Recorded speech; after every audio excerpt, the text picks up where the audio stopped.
Hello friends नमस्कार। तो friends देखंतु जिला कलेक्टर ऑफिस तरफरु एही वर्षर एक बहुत बड़ नियुक्ति आसी अछि। जदि आपणकर क्वालिफिकेशन अष्टम दशम प्लस टू किंबा प्लस थ्री पास भी थिबो तेबे आपण माने एथिरे अप्लाई करि परिबे। जेहेतु एथिरे भिन्न भिन्न पोस्ट रहिबो डिफरेंट टाइप रो पोस्ट होउची पियन रो आरंभ करी एथिरे आपणकर क्लर्क पर्यंत एवं अकाउंटेंट पोस्ट पे भी वैकेंसी रहउची। एथिपे आपणकर क्वालिफिकेशन भी अष्टम रो प्लस थ्री पास पर्यंत रहिबो। पिला माने देखि परथिबे जेथि पय कोनोसी प्रकार एग्जाम नाही नो एग्जाम रहउची केवल मार्क अनुसार ही सिलेक्शन करा जिवो। एथि पय नो फी मध्ये रहउची एप्लीकेशन फी एथिरे किछि भी नाही समस्त एथिरे फ्री अप्लाई करि परिबे। पिला माने अप्लाई किपरि करिवे अप्लाई करिवार फुल प्रोसेस मु आपनकु ए वीडियो शेष रे कहिबी। जदि आपण माने अप्लाई करिवा पय इंटरेस्ट रखुचंती तेबे वीडियोटी को शेष पर्यंत देखि नेबे। पिला माने जदि आपण माने प्रथम थर पय आम चैनल रे विजिट करूछंती तेबे एई भली नुआ नुआ सरकारी जॉब रो न्यूज़ पाइबा पय आमर ए चैनल टी को सब्सक्राइब करि नियंतु। एया सहित वीडियो टक भी गोटिए लाइक करि नियंतु। फ्रेंड्स देखंतु ए नोटिफिकेशन टी आसी अछि district collector and magistrate government of Odisha तरफरु ए नोटिफिकेशन टी रिलीज होईची। देखंतु पिला माने केउ माने अप्लाई करि परिबे who can apply all Odisha रो पिला माने अप्लाई करि परिबे। उभय पुरुष और महिला प्रार्थी माने भी एही पोस्ट अप्लाई करि परिबे। जदि आमे जॉब टाइप कथा कहिबा तेबे एहा को डिस्ट्रिक्ट लेवल जॉब रहिबो जिला स्तरीय वैकेंसी रहिची जिला कलेक्टर ऑफिस रे आपणकर पोस्टिंग रहिबो। जदि आमे सैलरी कथा कहिबा तेबे 10,000 आरंभ करी 20,000 पर्यंत आपणक एथिरे मंथली सैलरी मिलि परिबो। एहा प्रासुची पोस्ट नेम तो पिला माने देखंतु एथिरे डिफरेंट टाइप रो पोस्ट होची जेपरि कि एथिरे अकाउंटेंट पोस्ट में वैकेंसी रहउची। पिला माने केउ पोस्ट में कोन क्वालिफिकेशन रहिबो से विषय आपनको कहि देबी तो वीडियो को शेष पर्यंत देखि नेबे। देखंतु हेल्पर पय वैकेंसी रहिबो कुक पय पोस्ट होची मार्टन पय पोस्ट होची। नेक्स्ट एथिरे हाउस फादर पय पोस्ट होइबो एवं हाउस कीपर पय वैकेंसी रहउची हाउस फादर सहित हाउस कीपर पय। तो पिला माने एई 6 प्रकार पोस्ट पे वैकेंसी रहउची आपण माने एथिरे एही 6 प्रकार पोस्ट अप्लाई करि परिबे। फ्रेंड्स नेक्स्ट आसुची एजुकेशन क्वालिफिकेशन। तो देखंतु कोन सब क्वालिफिकेशन थिले आपण माने एथिरे अप्लाई करि परिबे। अष्टम दशम किंबा प्लस टू पास करथिबे किंबा ग्रेजुएशन पास करथिले भी अप्लाई करि परिबे। पिला माने देखंतु स्ट्रीम कोन रहिची ना आर्ट साइंस कॉमर्स आपण माने जेउ स्ट्रीम रे भी प्लस टू किंबा प्लस थ्री भी जदि कंप्लीट करिथिबे तबे निश्चित रूपे पोस्ट अप्लाई करि परिबे। तो चेक कर नियंतु केउ पोस्ट में कोन क्वालिफिकेशन रो आवश्यक पड़िबो। फ्रेंड्स जदि आपण माने अकाउंटेंट पोस्ट अप्लाई करिवे तेबे एथि पे आपनकर ग्रेजुएशन पास आवश्यक पड़िबो। एया सहित पीजीडीसी सर्टिफिकेट आवश्यक पड़िबो कंप्यूटर रो। एया पर हेल्पर हेल्पर पे 8th पास कुक बा रसिया पे 8th पास मार्टन पे आपनकर प्लस टू पास रहउची हाउस फादर पे एथिरे ग्रेजुएशन पास रहिबो हाउस कीपर पे एथिरे 8th पास रहिबो।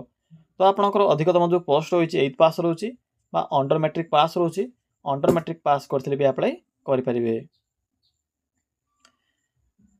पिला माने एप्लीकेशन फी देखंतु किछि भी फी नाही मु तो आपनको पूर्वरु कहि सारिछि नो फी फॉर ऑल रहिछि जनरल ओबीसी एससी एसटी सबु कास्ट पिला मानक पय एथिरे मागणा आवेदन रहिबो समस्त एथिरे फ्री रे अप्लाई करि परिबे। पिला माने देखंतु एप्लीकेशन फी तो किछि भी नाही जदि आपनकर क्वालिफिकेशन थिबो तो निश्चित रूपे अप्लाई करिवे। फ्रेंड्स एहा प्रासुची सिलेक्शन प्रोसेस। तो देखंतु कोन सब सिलेक्शन प्रोसेस रहिबो मु तो आपनको पूर्वरु कहि सारिछि जे मार्क बेसिस रहउची कोनोसी प्रकार एग्जाम नाही वेटेज अनुसार सिलेक्शन करा जिवो। आपनकर 8th 10th या पर आपनकर प्लस टू ग्रेजुएशन जदि आपनकर एक्सपीरियंस थिबो तो एक्सपीरियंस रो मार्क अनुसार सिलेक्शन करा जिवो। जदि आपनकर भलो परसेंटेज थिबो तो सिलेक्शन हेबे। एहा पर आपनकर डीवी बा डॉक्यूमेंट वेरिफिकेशन रहिबो। तो फ्रेंड्स एही सब प्रोसेस द्वारा ही आपण माने एथिरे सिलेक्शन टी पाई परिबे। ये तो गला सिलेक्शन प्रोसेस। नेक्स्ट आसुची इंपोर्टेंट डॉक्यूमेंट। तो देखंतु जेहेतु एहा को ऑफलाइन एप्लीकेशन फॉर्म तेणु अप्लाई कला समय किछि इंपोर्टेंट डॉक्यूमेंट रा आवश्यक पड़िबो। तो थरे चेक कर नियंतु जे कोन कोन सब डॉक्यूमेंट रा आवश्यक पड़िबो। जदि आपनक पाखरे एई सब डॉक्यूमेंट नथिबो तो अप्लाई कला समय अनेक असुविधा होई पारे आपनकर फॉर्म टी रिजेक्ट भी होई पारे। एथि पे तो चेक करनिबे फ्रेंड्स जे कोन कोन सब डॉक्यूमेंट रा आवश्यक पड़िबो। प्रथमत रहिছে आपनकर ऑल क्वालिफिकेशन रो सर्टिफिकेट एवं तर मार्कशीट फोटो आवश्यक पड़िबो रेसिडेंट सर्टिफिकेट आवश्यक पड़िबो कास्ट सर्टिफिकेट आवश्यक पड़ो। यापर आईडी प्रूफ रे Aadhaar card, voter card, PAN card, तीनोटी ऑप्शन अच्छी। जहाँ भी आपंक पाखे आईडी प्रूफ थी से आईडी प्रूफ टी निजर परिचय व प्रमाणपत्र भाव में सबमिट करेंगे। तो पिला माने यही सब डॉक्यूमेंट आवश्यक पड़ो जिते बड़े आपण मैंने अप्लाई करेंगे। यापर आसूँ एप्लिकेशन मोड। एपाई आपंकर ऑफलाइन प्रोसेस रोचे। आपण मैंने स्पीड पोस्ट कि रजिस्टर पोस्ट मध्यम वैकेंसी अप्लाई करेंगे। स्टार्टिंग डेट देखो स्टार्ट हो सारी ऑलरेडी। तो पिला माने चलतु एबे आलोचना करबा जे आपण माने किपरि इथिरे अप्लाई करेंगे। अप्लाई करिवार प्रोसेस टी कहिबी। फ्रेंड्स देखो अप्लाई किपरि करेंगे। मो वीडियो डिस्क्रिप्शन रे को अप्लाई लिंक प्रोवाइड करिछि बा पिन कर दी से अप्लाई लिंक टी। तो सिंपली आप मैंने से अप्लाई लिंक उपर क्लिक करेंगे। क्लिक कलापर आपण सम्मुखें ओडिशा जीओपीटी जॉब रो ए साइट ओपन होइथिबो। तो सिंपली आप मैंने तलक स्क्रॉल करेंगे। फ्रेंड्स जहाँ भी आपंकर नुआ नुआ वैकेंसी आसी थाए तार अपडेट आपको एठरे शो हेबो। तो देखो प्रथमे आपन को ओडिशा कलेक्टर ऑफिस रिक्वायरमेंट रो नोटिफिकेशन टी देखा मिलुथिबो। सिंपली एठरे क्लिक करंतु। पिला माने जदि आपनकर जिला कोरापुट होइथिबो तो कोरापुट जिला पई एक बहुत बड़ वैकेंसी आसी अछि। केवल कोरापुट जिला पई एथिरे 167 167 आपनकर ग्राम रोजगार सेवक बा जीआरएस पोस्ट आसी। तो जो मैंने भी देखुं कोरापुट जिलूर तो शीघ्र शीघ्र अप्लाई करूँ। +2 पास फेल मानक वैकेंसी रोचे जीआरएस पोस्ट आसी। पिला माने जो जीआरएस पोस्ट रोची जिला वाइज वैकेंसी रोची प्रति जिला आसीबो। एबे केवल कोरापुट जिला आसी। कोरापुट जिला सरिले नेक्स्ट जिला जब भी आसीबो म आपनको इन्फॉर्म कर देबी। तो एबे सिंपली कलेक्टर ऑफिस रो ए नोटिफिकेशन लिंक ऊपर क्लिक करंतु। देखंतु पिला माने क्लिक कला परे आपनको ए पोस्ट रो सब इनफॉरमेशन देखिबा को मिलिबो। जेपर कि नोटिफिकेशन टी केउंटू आसी, जॉब टाइप कौन रहिबो, लास्ट डेट कौन रही, सब इनफॉरमेशन देखा मिलिबो। पिला माने आपनकर जो डेट रोची अप्लाई करिवार शेष तारीख 5 सेप्टेम्बर पर्यंत डेट रहिबो। क्वालिफिकेशन तो कहि सारी फ्रेंड्स। एबे देखंतु अप्लाई किपरि करिवे। अप्लाई प्रोसेस टी कहि दोची फ्रेंड्स। आप माने सिंपली शेष को आसीबे। शेष रे आपनको इंपोर्टेंट लिंक्स होबो। एठा आपनको इंपोर्टेंट लिंक देखा जाउथिबो। देखो ये नोटिफिकेशन पीडीएफ लिंक 1 अच्छी और लिंक 2 अच्छी। जदि आप मैंने 1 रे क्लिक करेंगे तो माटन अप्लाई करेंगे। जदि आप मैंने हाउसकीपर हेल्पर ये 8 पास जॉब रे अप्लाई करने चाहते तो लिंक 2 उपर क्लिक करेंगे। मुझे प्रथम लिंक 1 विषय कहबी, यहाँ लिंक 2 विषय कहबी। तो प्रथम आप लिंक 1 उपर क्लिक करूँ। पिला माने यह होची आपनकर नोटिफिकेशन पीडीएफ लिंक 1। पिला माने जो पीडीएफ 1 रही है जो नोटिफिकेशन टी आपनकर आसी office of the collector and district magistrate Cuttack जिला तरफ ए नोटिफिकेशन टी रिलीज होईची। एवं जो नोटिफिकेशन 2 रही सी आपनकर अन्य कौन सी डिपार्टमेंट बा आपनकर 2टी डिपार्टमेंट रो वैकेंसी रोची। तो पीडीएफ आपनकर 2टी रही। तो देखो पीडीएफ 1 रे आपनकर कटक जिला पोस्ट रोची। क्यों पोस्ट में ना आपनकर माटन पोस्ट में वैकेंसी रोची। +2 पास करथिले अप्लाई करि परिबे। मैक्सिमम एथिरे 35 वर्ष एज रोची, 18 रु 35। दरमा एथिरे आपनकर 15,000 टंका पर मंथ रहिबो। पिला माने देखंतु वैकेंसी पोजीशन बा क्यों क्यों आपनकर जो आपनकर कलेक्टर ऑफिस अंडर जो भी आपनकर वैकेंसी खाली थिबो से आपनकर स्कूल रो ना गुडी को मेंशन अछि। तो क्यों थी आपनकर पोस्टिंग रहिबो एवं अप्लाई आप माने केउंटी करिवे से विषय मेंशन करा जायछि। केवल 3टी वैकेंसी खाली अछि। जदि आपने चाहउछथि अप्लाई करि परिबे।